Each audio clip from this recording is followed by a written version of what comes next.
गरीब परिवार में जन्मे अंबर ने वर्ष 2015 में मात्र 10,000 रुपए की पूंजी के साथ कंपनी की शुरुआत की। कौन कहता है कि आसमान में सुराख नहीं होता, यारो तबीयत से पत्थर उछालकर तो देखो, कहावत को चरितार्थ किया।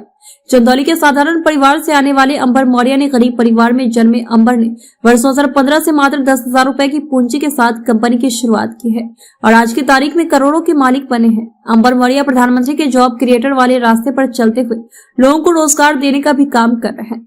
भविष्य से जुड़ी आर्थिक योजनाओं पर काम करने वाले कंपनी के सीईओ बनकर अंबर मौर्य ने बताया कि शुरुआत के दिनों से ही मुझे लोगों को आर्थिक आजादी दिलाने के लिए मन लगा रहता था। लिहाजा पढ़ाई के बाद मैंने बहुत सारी कंपनियों में जॉब की, लेकिन संतुष्टि न मिलने की वजह से खुद का बिजनेस शुरू किया, जो आज लोगों के बीच एक अलग पहचान बना रही है।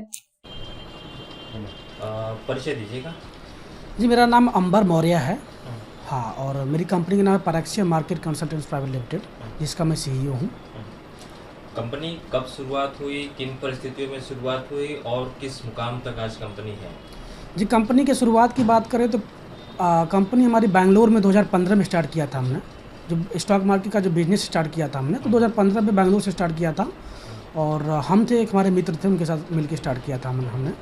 2020 में किन्हीं कारणों हम लोग अलग हुए। उसके बाद फिर हमने अपनी कंपनी डाली परैक्सिया मार्केट कंसल्टेंट्स, जिसकी पहली शाखा हमारी मल्दहिया में खुली, उसके बाद दूसरी शाखा है सिगरा में, तीसरी विद्यापीठ में, फिर चौथी दिल्ली में। अच्छा जी, आपने व्यक्तिगत तौर से कंपनी स्टार्ट की थी, पूंजी क्या थी, क्या आज के समय में मार्केट में आपकी क्या स्थिति है, कैपिटल कितना होगा?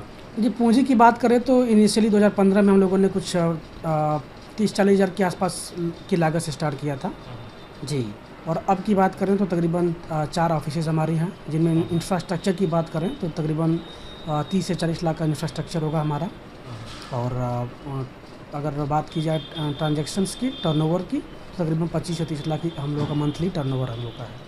अच्छा जी, आपने शुरू से व्यक्तिगत तौर पे कंपनी स्टार्ट की थी। आज आपके समय पे कितने जो जॉब सीकर के तौर पे प्रधानमंत्री भी कहते हैं कि जॉब क्रिएटर बनिए, तो उस हिसाब से कितने एम्प्लॉयज़ होंगे? आपने खुद को रोजगार देने के साथ साथ कितने और लोगों को रोजगार दिया है? अगर बात की जाए नंबर ऑफ़ पीपल जो हमारी कंपनी में जो एम्प्लॉयज़ है काम कर रहे हैं, तकरीबन 120 से 130 के आसपास एम्प्लॉयज़ हमारे काम कर रहे हैं। चार विभिन्न शाखाओं में 120-30 के आसपास लोग काम कर रहे हैं। जिन सेक्टर में आपकी कंपनी है, वो उस कंपनी को लोग आम बोलचाल की भाषा में जुआ की तरह बोलते हैं। जी तो हाँ। कैसे आप एडवाइस करेंगे कि लोग इसकी तरफ मोटिवेट हो और कैसे लोगों का भ्रम दूर करेंगे? जी, जैसे कि सर, जुआ भी कोई खेलता है, अगर स्किल्ड पर्सन होता तो मैक्सिमम टाइम वो जीत जाता है, ठीक है? तो ये जुआ है नहीं, लोगों में बस एक भ्रांति है। लेकिन अगर इसके बारे में पढ़ाई करें, जानकारी लेके काम करें, फंडामेंटल जानकारी रखें किसी स्टॉक के बारे में निवेश करने से पहले, टेक्निकल चार्ट्स वगैरह, पैटर्न्स वगैरह की जानकारी हो, कैंडल स्टिक की जानकारी हो, तो ये जुआ नहीं रह जाएगा उनके लिए। फिर जब भी वो निवेश करेंगे, सोच समझ के किसी अच्छी कंपनी में निवेश करेंगे तो उन्हें प्रॉफिट ही रहेगा मैक्सिमम टाइम। जी, तो जो भ्रांति है कि शेयर बाज़ार जुआ है, वाकई में जुआ है, इसे मैं डिनाई नहीं कर रहा हूँ, लेकिन जुआ उनके लिए जिनके पास जानकारी नहीं है, जानकारी का अभाव है। ऐसे ही मार्केट में पैसे लेके आ गए, कहीं भी पैसे लगा दिए तो डूब ही जाएगा। शिक्षा दीक्षा आपकी क्या रही? शिक्षा की बात करें तो मैं ग्रेजुएट हूँ। अच्छा।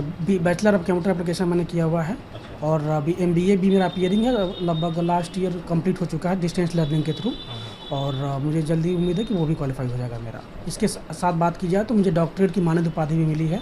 दिल्ली के एक वेल नोन इंस्टीट्यूट है, तो वहाँ से मानद उपाधि से सम्मानित किया गया।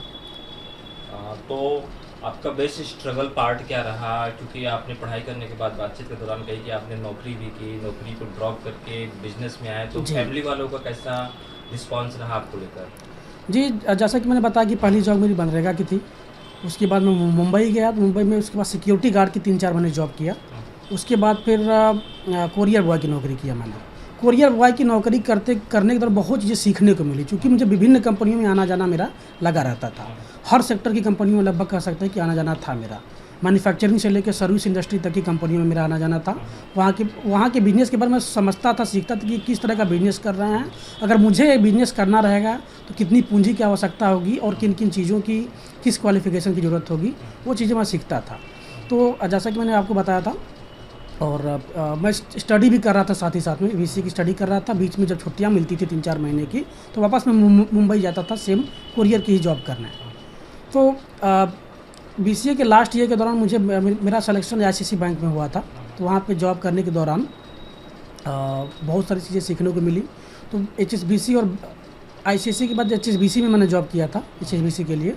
तो वहाँ पे जब मैं जॉब छोड़ा, क्विट किया, तो मैंने रिजाइन भी नहीं दिया था वहाँ पे, जिसे अब्सकॉन्ड बोलते हैं।